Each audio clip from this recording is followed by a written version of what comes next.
তারা কেন করেছে, কি জন্য করেছে। আমি বিচার চাই, আমি বিচার চাই, আমি দেখতে চাই। তারা যেন আমার সামনে তাদেরকে দিয়ে ফাঁসি দিয়ে মারা হয়েছে, আমি যেন দেখতে চাই। আজকে আমি এতিম হয়ে গেছি, আজকে আমার পড়াশোনা শেষ হয়নি, আজকে আমি মাঝপথে। আপনারা সবাই জানেন, আপনাদের পরিবারে সবারই সন্তান আছে। আমরা এমন একটি ঘটনা জানাবো, দেখাবো, শোনাবো, যেটা ব্যাপক আলোচিত, সমালোচিত, লোমহর্ষক ঘটনা। এই ঘটনায় আটকে ওঠার মতো কিছু বর্ণনা এবং আবেগতাড়িত কিছু কণ্ঠ শোনাবো, দেখাবো। আমরা শেষ পর্যন্ত দেখবেন ভিডিওটি, সাথে থাকবেন আমাদের। চলুন ভয়েস অফ ক্যালকাটায় দেখে আসি, শুনে আসি বিস্তারিত। দেশ বিদেশের সব খবর জানতে, দেখতে, শুনতে, শিক্ষা, স্বাস্থ্য, যোগাযোগ, ভ্রমণ, বাণিজ্য ও বিনোদন সহ বিভিন্ন বিষয়ে সবার আগে সব প্রতিবেদনটি দেখুন ভয়েস অফ ক্যালকাটায়। তো আমি প্রধানমন্ত্রীর মেয়ের মতো, সে আমার মায়ের মতো। একজন প্রধানমন্ত্রী আমাকে আশ্বস্ত এবং সহযোগিতা করেছে। প্রশাসনও যথেষ্ট আন্তরিক। তারা আমার বাবাকে হত্যা করেছে, দেখতে চাই, জানতে চাই এবং শুনতে চাই। চাই বাবার লাশ। এমনই বুক ফাটা আর্তনাদ এবং কান্নাই, এমনই বাঁধ ভাঙা আর্তনাদ যেন দেশ ছেড়ে বিশ্ববাসীকে হতবাক করেছে। করুণ এই বার্তা সর্বস্তরের মানুষকে আবেগ তাড়িত করেছে। যে ঘটনাটি দেশ ছেড়ে বহির্বিশ্বের ব্যাপক আলোচিত, সমালোচিত এবং ব্যাপক সমালোচনারও জন্ম দিয়েছে। তবে তৎপর ভারত ও বাংলাদেশের প্রশাসন ইতিমধ্যেই উদ্ঘাটিত হয়েছে অনেক তথ্য, বেরিয়ে আসছে চাঞ্চল্যকর তথ্য। হ্যাঁ ভাইয়া, চলুন আমরা দেখে আসি, শুনে আসি বিস্তারিত। আমি জানতে এসেছি পরবর্তী কি আপনারা কি কলকাতাতে যাবেন? মামলা করতে এসেছি, হারুনচাঁদের সঙ্গে কথা বলেছি। আমার এখানে যে পুলিশ কমিশনার আছে তার সাথে কথা হয়েছে, মাননীয় প্রধানমন্ত্রীর সাথে কথা হয়েছে আমার। সেও আমাকে যথেষ্ট সহযোগিতা করেছে। তার সহযোগিতার মাধ্যমে আজকে আমরা জানতে পেরেছি আমার বাবার কথা। সে আসামিদের ধরার জন্য সে আশ্বস্ত করেছেন, সে সর্বোচ্চ চেষ্টা করবেন। পাশাপাশি ডিবি প্রধান হারুন আঙ্কেল সহ ডিবির সকল কর্মকর্তা, তারা আমাদেরকে আসলে তাদের নিয়ে আমার বড় কিছু নেই। তারা আমাকে যে পরিমাণ সহযোগিতা করছে আপনারা জানেন। আমার কোনো ভাই নাই, আমরা দুই বোন। আমার বড় বোন ডক্টর, আমি LLB পড়তেছি, আমি 3rd ইয়ারে, আমার ফাইনাল ইয়ার চলে। আমি ইউনিভার্সিটি অফ লন্ডনের আন্ডারে পড়তেছি। আমি নিজেই আসছি, তারা আমাকে খুব সহযোগিতা করছে। তারা আমাকে খুব আন্তরিকতার সাথে দেখছে বলে আমি খুব তাড়াতাড়ি খুব ইনফরমেশন পেয়ে গেছি। আমি আপনাদের কাছে সহযোগিতা কামনা করছি যে আপনারা আমার বাবার হত্যার বিচার চাই। আমি আপনারা এই বিষয়ে আমার সহযোগিতা করবেন, আপনারা নিউজ করবেন, আপনারা জানাবেন, আপনারা সারা বাংলাদেশ যারা ওয়ার্ল্ডের সব জায়গায় আপনারা আলোড়ন সৃষ্টি করে দেন যেন আমার বাবার হত্যার আমি বিচার পাই। কারা করেছে, কেন করেছে, এর সুষ্ঠু তদন্ত চাই এবং আমি এর শেষ পর্যন্ত দেখতে চাই যে তারা কেন করেছে, কি জন্য করেছে। আমি বিচার চাই, আমি বিচার চাই, আমি দেখতে চাই। তারা যেন আমার সামনে তাদেরকে দিয়ে ফাঁসি দিয়ে মারা হয়েছে, আমি যেন দেখতে চাই।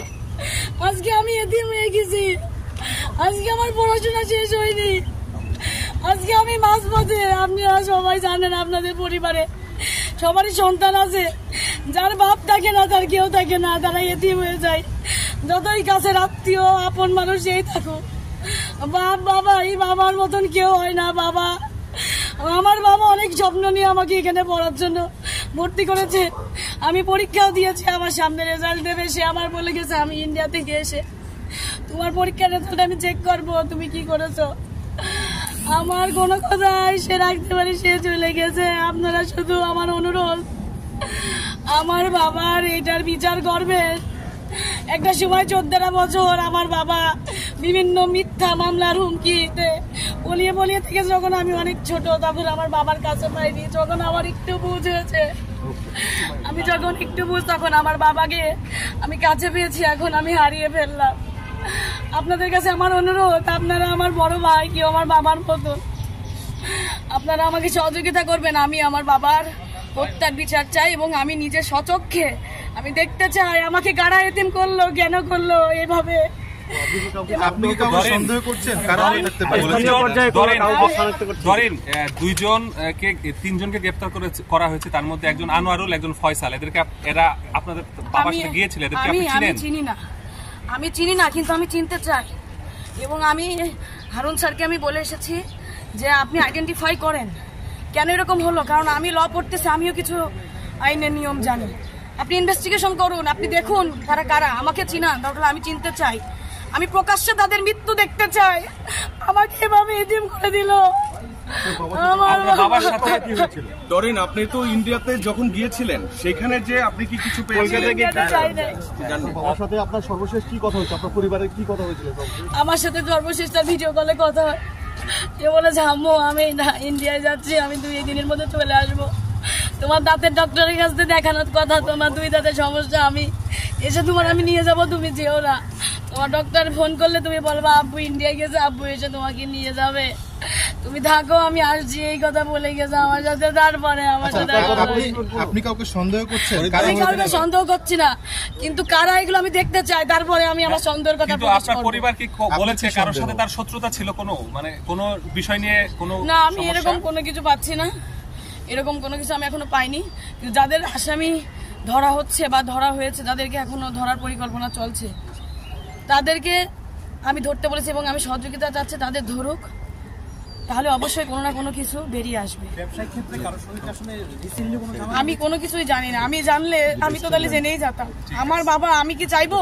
আপনারা বলেন, আপনার কাছে অনুরোধ, আমার বাবা আপনারা সহযোগিতা করেন, আপনারা আলোড়ন সৃষ্টি করেন। আমি মাননীয় প্রধানমন্ত্রীর মেয়ের মতন, সে আমার মায়ের মতন, আমি তার দৃষ্টি আকর্ষণ করতে চাই। সে আমাকে যথেষ্ট হেল্প করছে, সে আমাকে মায়ের মতন করেই বলছে যে তুমি চিন্তা করো না আমাকে। সে প্রথম দিন তার সাথে আমার রবিবারে রাত 9টা 21 কথা হয়, যেদিন আমার বাবার আর মিসিং এর কথা, রবিবারে না আমার সরি, আমি যেদিন দিবি আঙ্কেলের এখানে আসছি, হারুন আঙ্কেলের এখানে, সেখানে তার আগের দিন কথা হচ্ছে।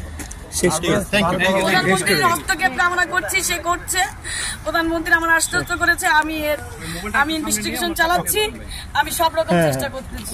সব খবর জানতে, দেখতে, শুনতে শিক্ষা, স্বাস্থ্য, যোগাযোগ, ভ্রমণ, বাণিজ্য ও বিনোদন